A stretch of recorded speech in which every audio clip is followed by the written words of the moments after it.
Subscribe करंतु विपिन बिहारी सामल channel को press करंतु पाखरे थिबा बेल आइकन को जा फଳରେ प्रतिदिन अपलोड होउथिबा आध्यात्मिक कथावस्तु को आपण माने सुनि परिबे। ओम गुरुदेवाय नमः। ओम गुरुदेवाय नमः। ओम गुरुदेवाय नमः। सर्वप्रथमे परम प्रेममय परम कारुणिक भावग्राही भक्त बंधु गुरु स्वामी जगतर नाथ जगन्नाथ श्री कृष्ण केशवंकर अभय छंदाचरण तले कोटि कोटि अनंत कोटि बार मानसिक भाव रे भूमिपात साष्टांग दंडवत तत्परे ए कथावस्तु को श्रद्धापूर्वक श्रवण करुथिबा समस्त सदात्मा दिव्यात्मा चिदात्मा ब्रह्म जिज्ञासु भाई भौणी मानंकु मोर हृदयर गभीरतम प्रदेश निष्कपट चित्तरे गुरु ज्ञान सश्रद्ध सप्रेम सभकृति गुरुस्वामी प्रणाम प्रीति भरा नमस्कार।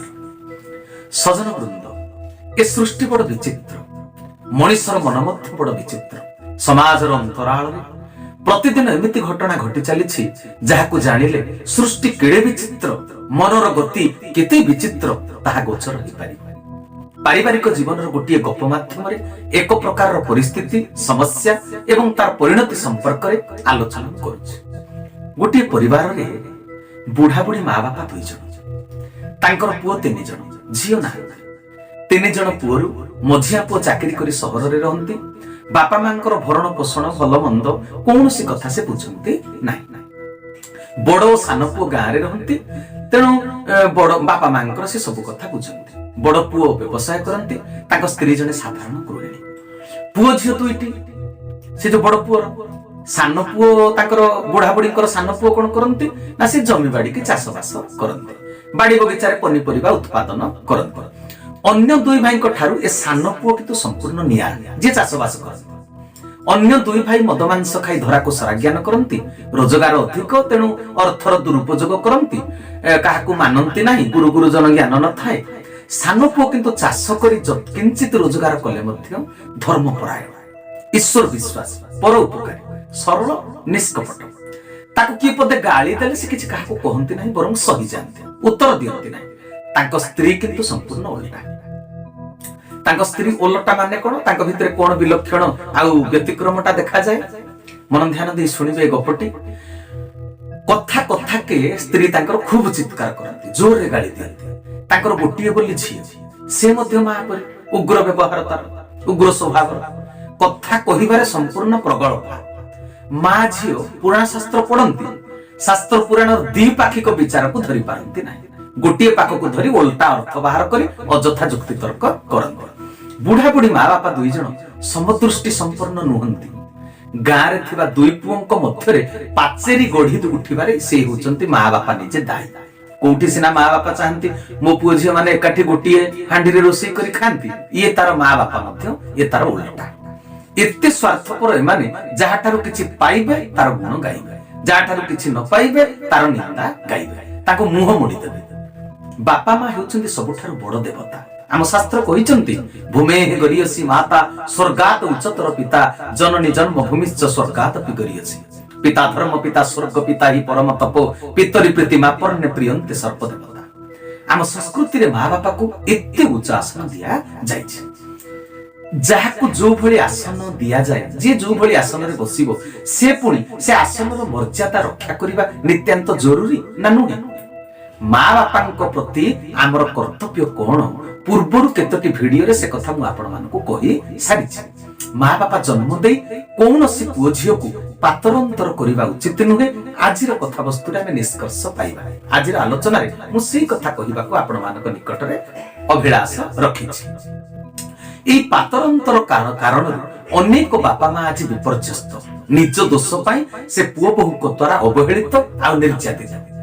ବଡ଼ ପୁଅର ବ୍ୟବସାୟ ଅଛି ତେଣୁ ତାର ରୋଜଗାରଟା ଅଧିକ ସେ ପୁଅ ବୋହୂ ଯେତେ ହତାଦର କଲେ ମଧ୍ୟ କଡ଼ା କଥା କହି ଆଘାତ ଦେଲେ ମଧ୍ୟ ତାଙ୍କ ଧନ ଦେଖି ତାକୁ ବୁଢା ବୁଢୀ ଡରନ୍ତି କିଛି କହନ୍ତି ନାହିଁ। ସାନ ପୁଅ ଚାଷୀ ରୋଜଗାର ଅଳ୍ପ ବୁଢା ବୁଢୀ ୟାକୁ ଖାତିର କରନ୍ତି ନାହିଁ। ସାମାନ୍ୟତମ ଅଜଣା ଦୋଷକୁ ଧରି ବଡ ପାଟିରେ ଗାଳି ଦିଅନ୍ତି, ଛୋଟ କଥାଟାକୁ ବଡ କରିଦିଅନ୍ତି, ନିନ୍ଦା ମଧ୍ୟ କରନ୍ତି। ସାନ ପୁଅ ସରଳ ତରଳ ନିଷ୍କପଟ ଧାର୍ମିକ, ସେ ଶାସ୍ତ୍ରରୁ ଜାଣିଛି ମା ବାପାଙ୍କୁ କଡା କଥା କହିବାର ଅଧିକାର ନାହିଁ, କଡା କଥା କହିଲେ ନରକବାସ, ତେଣୁ ସେ କିଛି କହନ୍ତି ନାହିଁ, ନୀରବ ରହନ୍ତି। ବୁଢା ବୁଢୀ ସାନ ପୁଅ ସରଳତାର ସୁଯୋଗ ନେଇ ତାକୁ ଖୁବ ହଇରାଣ କରନ୍ତି।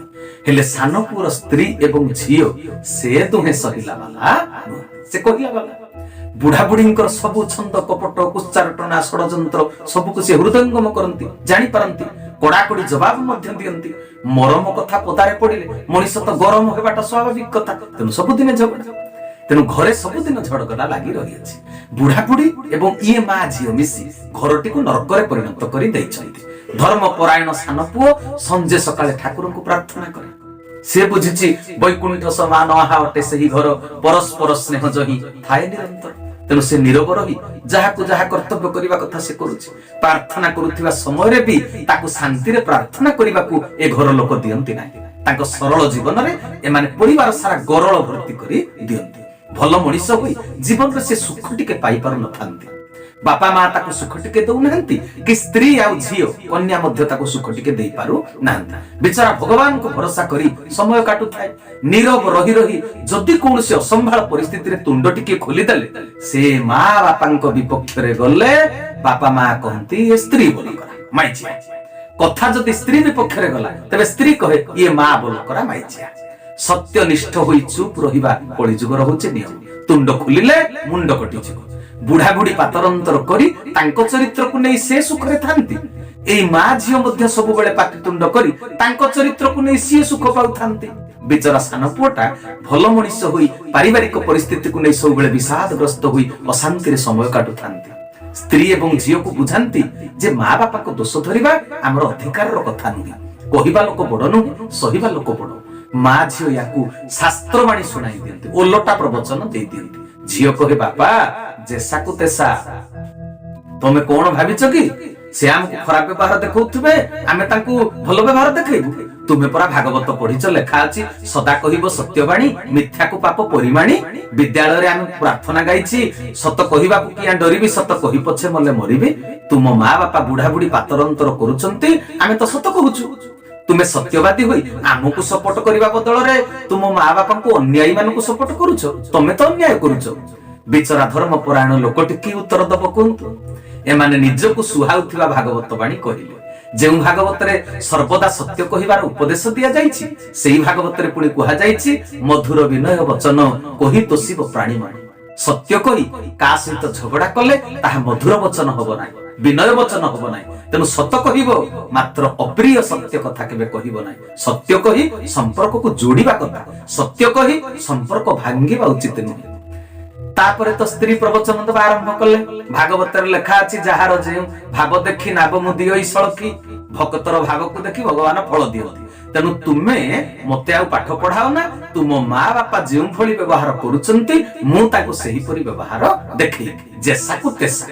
ଶାସ୍ତ୍ର ବାଣୀକୁ ଏଇଭଳି ଓଲଟା ପ୍ରକାରରେ ସେ ବୁଝେଇବାକୁ ଚେଷ୍ଟା କରନ୍ତି। ତେଣୁ ସଜନ ବୃନ୍ଦ, ଧର୍ମ ଶିକ୍ଷା ବି ଆଜି ବିପର୍ଯ୍ୟସ୍ତ ହେଇଯାଇଛି ଅବୁଝା ମଣିଷ ପାଖରେ। ଶାସ୍ତ୍ରବାଣୀକୁ ସେ ଯୋଉ ଭଳି ବୁଝିଛନ୍ତି ସେପରି ସେ ବୁଝେଇ ଦେଲେ। ଜେସାକୁ ତେସାର ଅର୍ଥ ଇଏ ବୁଝି ନାହାନ୍ତି। ରୋଗୀକୁ ଔଷଧ ଦରକାର ନା ମାଡ ଦରକାର? ରୋଗୀ ଔଷଧ ଖାଇଲେ ଭଲ ହେବ ନା ମାଡ ଖାଇଲେ ଭଲ ହେବ? ରୋଗୀ ଔଷଧ ଖାଇଲେ ନିଶ୍ଚିତ ରୂପରେ ଭଲ ହେବ। ଯିଏ ତୁମକୁ ଘୃଣା କରୁଛି, ପାତରନ୍ତର କରୁଛି, ସେ ତ ଧର୍ମ କଣ ଜାଣିନାହିଁ, ସେ ତ ରୋଗୀ।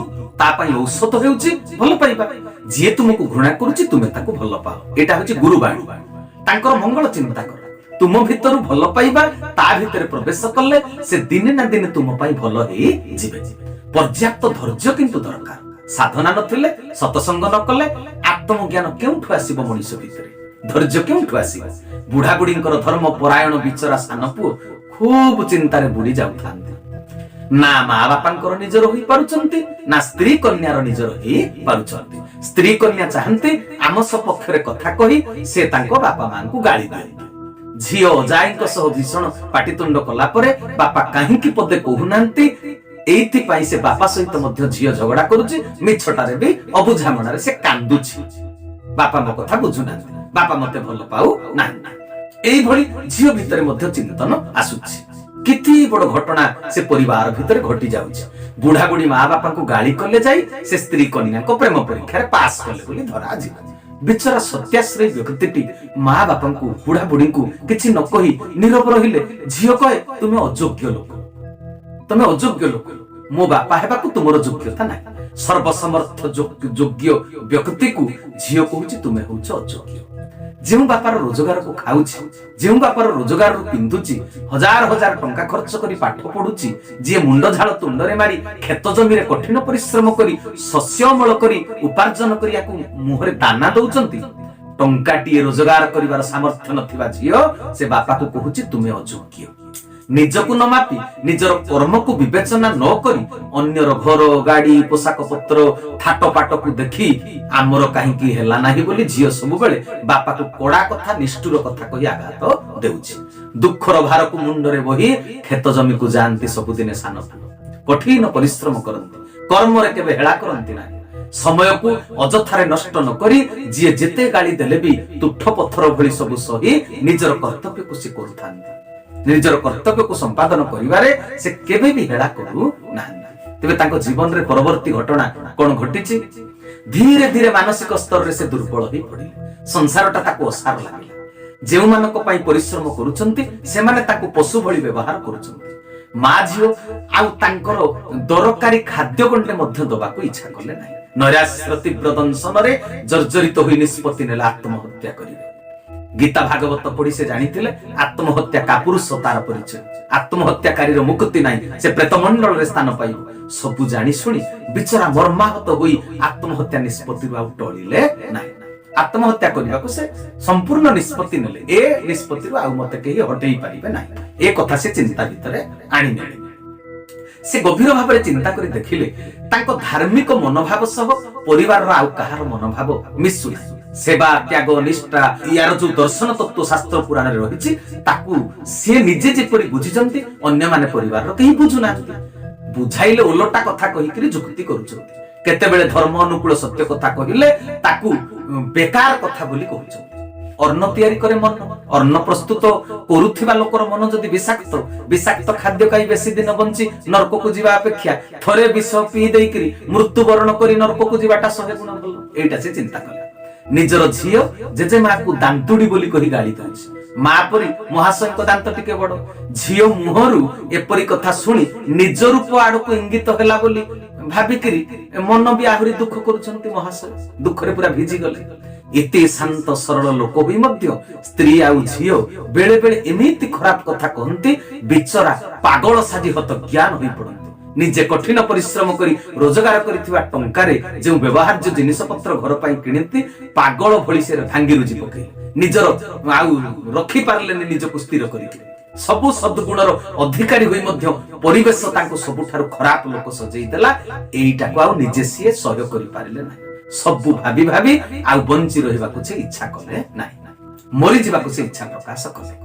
तापरे घटनाटा तो बड़ संगीन अवस्था धारण कला। सजन वृंद लोके घर खंडे तोली थांती कर्ममय जीवनरु अवसर परे घरे विश्राम नेबे, क्लांति दूर करिवे, परिवार सहित टिके हस खुशी करिवे। हेले ए महाशय अशांति नगरर निज घर ठारू दूर को टिके चली जानती। एटा अशांति नगर टिके दूर को शांति नगर को मठ मंदिर आश्रम सांग साथी गहन रे पुराण शास्त्र आलोचना रे से कटेई करी आसला। निहाती दरकार न पड़िले कर्तव्य दृष्टि से घर को फेरंती, निहाती दरकार न पड़िले से घर को आउ फेरंती ना। घरे ओळिए रही नथिबे पुणी झगड़ा पुणी पाटितुंड, बुढ़ा बुढ़ी माँ बापा और स्त्री कन्यार पुणी कोलाहल। ये कोलाहल को सुनिला परे तांको अंतर को बहुत ठेस पहुंचिला, बहुत दुख पहुंचिला। दिने सकाळे महाशय धान क्षेत्र रे पोकमरा औषध पकाइबा पई बाहरी क्षेत्र रे औषध सिंचन कला परे पाखरे बही जाउथवा नई रे धोई धाई हेले।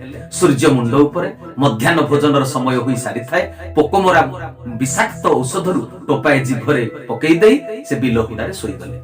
समस्तंकर अलक्ष्य छटपट होई सेठी प्राण त्याग करिदेले। समयर चक्र आगकू बढ़िबा संगे संगे परिस्थिति मध्य मोड़ नहीं गला। बुढ़ा बुढ़ी सहित ए माँ झीओंकर संपर्क भी आउ भल रहिला नाही। से जाईकी भड़ा घरे रहिले। बुढ़ा बुढ़ी आउ बिल्कुल सेवा पाइले नाही। झीओ भल पाठ पढ़ी थिले मध्य कर्म दोषरु चाकरीटिए पाई पारला नाही। निजर आवश्यकता पूर्ण न हेबारु जन्म कला माँ को झीओ सब बेले पिटिबा आरंभ कला। माड़ ଯେଉଁ ମା ଝିଅ ସହିତ ମିଶି ସ୍ୱାମୀକୁ କଟୁ କଥା କହୁଥିଲେ, ଶାଶୁ ଶ୍ୱଶୁରକୁ କଟୁ କଥା କହୁଥିଲେ, ସେଇ ଝିଅ ଠାରୁ ଆଜି ମା ନିସ୍ତୁକ ପ୍ରହାର ଖୋଇବା ଆରମ୍ଭ ହେଇଗଲା। କାଳ କାହାକୁ ପରା ଛାଡେ ନାହିଁ। ବୁଢା ବୁଢୀ ମା ବାପାଙ୍କୁ ବଡ ପୁଅ ବୋହୂ ବି ଆଉ ଖାଇବାକୁ ଦେଲେନି। ସାନ ପୁଅ ଯେତେବେଳେ ମରିଗଲା, ସାନ ବୋହୂ ଯେତେବେଳେ ଆଉ ଦେଲା ନାହିଁ। ମଝିଆ ପୁଅ ତ ପ୍ରଥମରୁ ମା ବାପାଙ୍କୁ କିଛି ଦେଉନଥିଲା, ତା କଥା ନ କହିବା ଭଲ। ସାନ ପୁଅ ମୃତ୍ୟୁ ପରେ ମା ବାପା ସାଇତି ରଖିଥିବା କିଛି ଧନ, ସେ କିଛି ଧନ ସମ୍ପତ୍ତି ସାଇତି ରଖିଥିଲେ, ତାକୁ ଖର୍ଚ୍ଚ କରି ନିଜେ ରୋଷେଇବାସ କରି ଗୋଡ ହାତ ଯେ ପର୍ଯ୍ୟନ୍ତ ଚଳୁଥିଲା, ସେମାନେ ନିଜର ଭରଣ ପୋଷଣ ନିଜେ ବଞ୍ଚିବା ପାଇଁ କିଛି କର୍ମ କରି ଖାଇଲେ, ଖର୍ଚ୍ଚ କରି ନିଜେ ରୋଷେଇବାସ କରି ବଞ୍ଚିଲେ। ହାତ ଗୋଡ ଯେତେବେଳେ ନ ଚଳିଲା, ଟଙ୍କା ସେଠି କଣ କରିବ? ଟଙ୍କା ବ୍ୟାଙ୍କ ବାଲାନ୍ସ ଯେତେ ଥାଉ, ଗୁରୁଣ୍ଡି ଘୁଷୁରି ବଡ କଷ୍ଟରେ କିଛି ଦିନ ରହି ଏମାନେ ମଧ୍ୟ ବିଷ ପିଇକିରି ଆତ୍ମହତ୍ୟା କଲେ। ସାନ ପୁଅର ଝିଅ ନିଜ ଇଚ୍ଛାରେ କାହାକୁ ବାହା ହେଇଗଲା। କିଛି ଦିନ ପରେ ସ୍ୱାମୀ ଛାଡିଦେବାରୁ ସହରକୁ ଯାଇ କେଉଁ କମ୍ପାନୀରେ କାମ କରି ବଞ୍ଚିଲା। ମା ୟା ତା ଘରେ ବାସନ ମାଜି ଘର ଝାଡୁ କଲେ, ରୋଜଗାର କରିକିରି ସେଥିରେ କିଛି ସେ ଚଳିଲେ। ସମସ୍ତଙ୍କ ଜୀବନ ବିପର୍ଯ୍ୟସ୍ତ ହେଇଗଲା। ସଜନ ବୃନ୍ଦ, ଇଏ ତ ଗୋଟିଏ ଘରର କାହାଣୀ। ସମାଜର ଅନ୍ତରାଳରେ ଏମିତି ଅନେକ ଘର ପରିବାରରେ ଏମିତି କାହାଣୀ ସବୁ ଆଗକୁ ଆଗକୁ ଗତିଶୀଳ ହେଇ ଚାଲିଛି। ମଣିଷ ପଣିଆ ଅଭାବରୁ କେହି କାହାକୁ ବୁଝି ପାରୁନାହାନ୍ତି। ସଂସାରକୁ ସତ ଉପଦେଶ ଦେଉଥିବା କେତେ ଭଲ ଲୋକମାନେ ସବୁ ଅକାଳରେ ଚାଲି ଯାଉଛନ୍ତି। ଧରଣୀ ମାତାକୁ ଅତ୍ୟାଚାର କରୁଥିବା କେତେ ଅନ୍ୟାୟୀ ଅତ୍ୟାଚାରୀ ଅଯଥାରେ ଜୀବନ ଧାରଣ କରି ଅଛନ୍ତି। ବିଚିତ୍ର ଏ ସଂସାର ରୀତି ଆଉ ଗତି। କାହାକୁ କେବେ ପାତରଅନ୍ତର ତେଣୁ କରିବା ଉଚିତ ନୁହେଁ। ସମସ୍ତଙ୍କୁ ମୋର ଅନୁରୋଧ, ଯୋଉମାନେ ମା ବାପା ହେଇଛନ୍ତି, ଯୋଉମାନଙ୍କର ପୁଅ ବୋହୂ ଝିଅ ଜ୍ୱାଇଁ ଅଛନ୍ତି, ଆପଣ ମାନେ କେବେ ପାତରଅନ୍ତର ଭାବ ରଖନ୍ତୁ ନାହିଁ, ହିଂସା କରନ୍ତୁ ନାହିଁ କାହାକୁ। ଆପଣ ପୁରା ଜନ୍ମ ଦେଇଛନ୍ତି, ଅନ୍ୟକୁ ଦୁଃଖ ଦେଲେ ନିଜେ ଦୁଃଖୀ ହେବେ ନିଶ୍ଚୟ। ଜୀବନ ଦୁର୍ବିସହ ହେଇ ପଡିବ। ସମସ୍ତଙ୍କୁ ଭଲ ପାଅ, ଜଗତକୁ ତୁମେ ଜିତିଯିବ। ଜଗତକୁ ଜିତିଯିବାର ଏକମାତ୍ର ଉପାୟ ଅହିଂସା ପରମ ଧର୍ମ, ସମସ୍ତଙ୍କୁ ଭଲ ପାଇବା। ଏଇଟା ହଉଛି ସବୁଠୁ ବଡ କଥା। ଆତ୍ମହତ୍ୟା କେବେ ସମସ୍ୟାର ସମାଧାନ ନୁହେଁ। ଏତେ ବଡ ଦୁନିଆ ପଡିଛି, ଆପଣ ସଚୋଟ ମଣିଷ ହୋଇଥିଲେ ଯେ କୌଣସି ଜାଗାରେ ଅଳ୍ପକେ ସନ୍ତୁଷ୍ଟ ହୋଇକରି ଈଶ୍ୱରଙ୍କ କୃପାରୁ ଆପଣ ବଞ୍ଚି ପାରିବେ। ଯେଉଁ ପରିବାର ସମ୍ପର୍କରେ ଆଜି କାହାଣୀଟି ମୁଁ କହିଲି, ସେଥିରେ ଥିବା ସମସ୍ତଙ୍କ ମଣିଷ ଭଳି, ସେଇ ମଣିଷ ଭଳି ଯୋଉ ଚରିତ୍ରର ଲୋକମାନେ ସଂସାରରେ ଅଛନ୍ତି, ସେଇମାନଙ୍କୁ ଆଜି ମୋର ଗୋଟେ ବିନମ୍ର ଅନୁରୋଧ, ନିବେଦନ। ବୁଢା ବୁଢୀ ମା ବାପା ମାନେ, ଆପଣ ମାନେ ପାତରଅନ୍ତର ଭାବ ମନରେ ପୋଷଣ କରନ୍ତୁ ନାହିଁ। ଭଗବାନଙ୍କ ଦରବାରରେ ଦୋଷୀ ହେଇଯିବେ, ନିଜେ ଠକିଯିବେ ଶେଷରେ। ତମେ ଯାହାକୁ ପାତର ବୋଲି, ନିକଟତର ବୋଲି ଭାବୁଛ, ସମୟକ୍ରମେ ସେମାନେ ତୁମକୁ ଅନ୍ତର କରିଦେବେ। ସ୍ୱାର୍ଥ ପୂରଣ ନୁହେଁ। ତମ ହାତ ଗୋଡ ନ ଚଳିଲେ ତମେ ପୁଅ ବୋହୂଙ୍କ ପାଇଁ ଅଦରକାରୀ ହେଇଯିବ।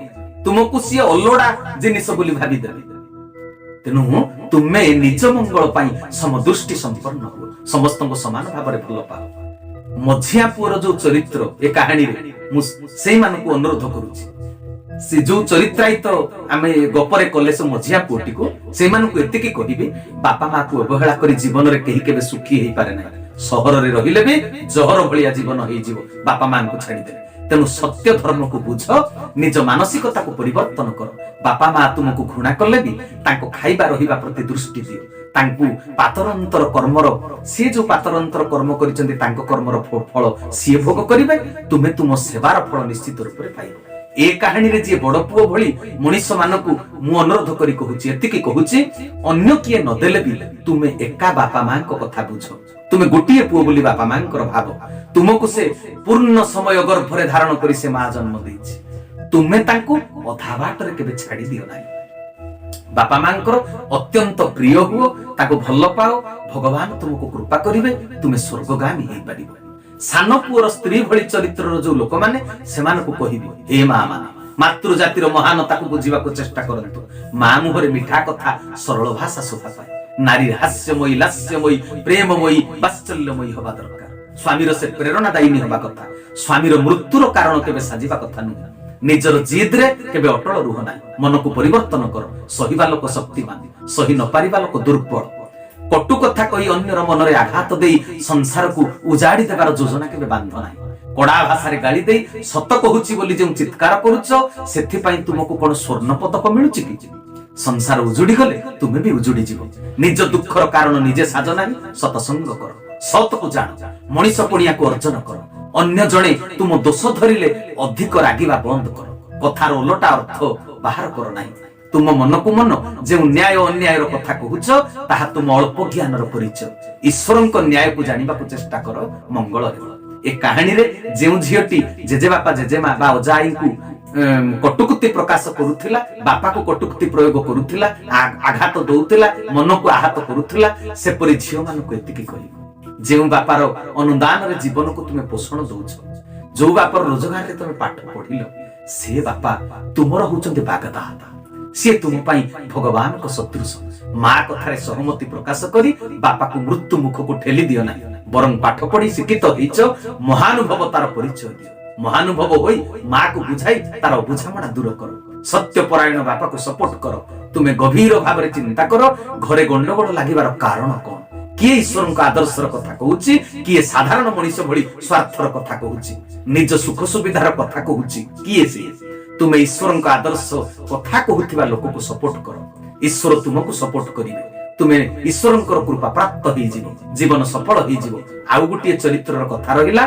जे धर्म परायण सान पु आत्महत्या कले ताकू कोन कहिबी संसार रे जेउ माने ए कहानी रो सान पुओ भली जीवन यापन करूचंती सेमानक पाद तले मु मिनती करूची जेते दुख आसिले भी आत्महत्या करंतु नाही तुमे ईश्वरंकर अमृत संतान जगत कल्याण पाई तुमर जन्म तुमे भल कथा तुम तुंडरु बाहरुची जन्म एवं मृत्यु ईश्वरंक इच्छार कथा तुम इच्छा को ईश्वरंक ऊपर लदी दियो नाही ईश्वरंक भरोसा कर किछि दिन पाई जागा छाडी चली जाओ तुम महानता को अन्य माने बुझी पारिबे तुमको खोजिबे तुमको लोडिबे हताश होई निराश होई भांगी पड़ना म्रियमाण होना आत्महत्या कर बंची रहिले सिना भल मंदर परिणति को आगो को कोन घटिला तुमे देखि पारिबो दुख पाइले भी भल मणिसर संसार रे शेष परिणति कोन हुए दुख देउथिबा मंद मणिसर शेष परिणति कोन हुए मरि गले जानिबो केमिति देखिबो केमिति ईश्वर तुमको गोटिए परिवार पई जन्म देई नाहंती तुम सरल निष्कपट आचरण और ज्ञान भरा कथा द्वारा तुमे कोटिए परिवार को सजाडी देई पारिबो